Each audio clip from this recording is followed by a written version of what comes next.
What's up? I just came from a quick hike, so I'm a little sweaty. But I thought I'd make the video right now for the week. So this week's video is gonna be on teaching, specifically on public education in California and the state that it's in. So I was in between jobs earlier this year, and in those months that I was, recruiting for a different job while my other contract had ended, I was doing substitute teaching for a while with several agencies. So I was substitute teaching for schools all across the Bay Area, with different districts for schools that were in locations of different property taxes, property values. So I got to see a wide range of schools and the ways in which they do their teaching. And the biggest thing that I've noticed is just how much has changed for kids post pandemic. I've always known that the earlier you were, the younger you were over the pandemic, the more you were affected by it. Because Zoom University, at least for me while I was in college, was not it. So I knew it couldn't have been any better for younger kids in school, and I got to see that firsthand in the schools that I was in.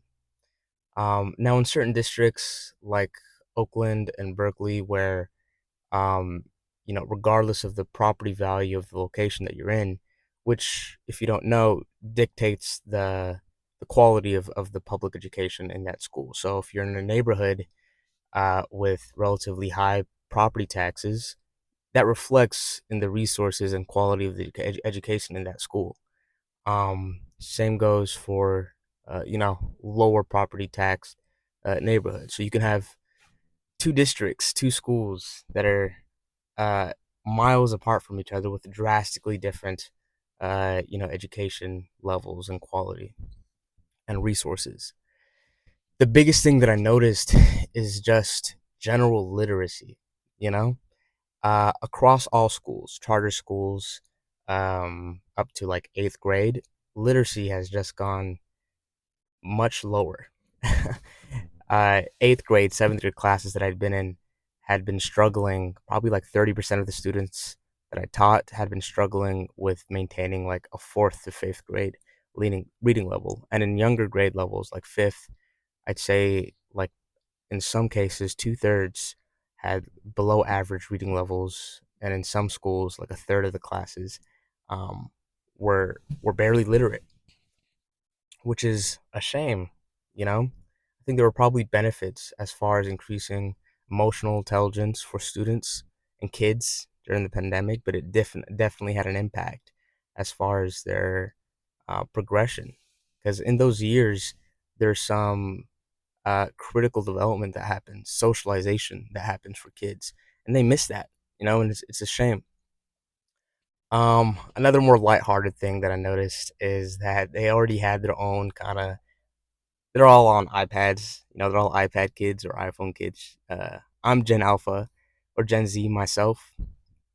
Um, and some of these kids were Gen Alpha or Gen Z, but they were on TikTok all the time. And I'm 23 years old, just turned 24. They'd call me Unk, reference TikTok saying like skibbity toilet or whatever. I didn't know what it meant, but it was hilarious to me.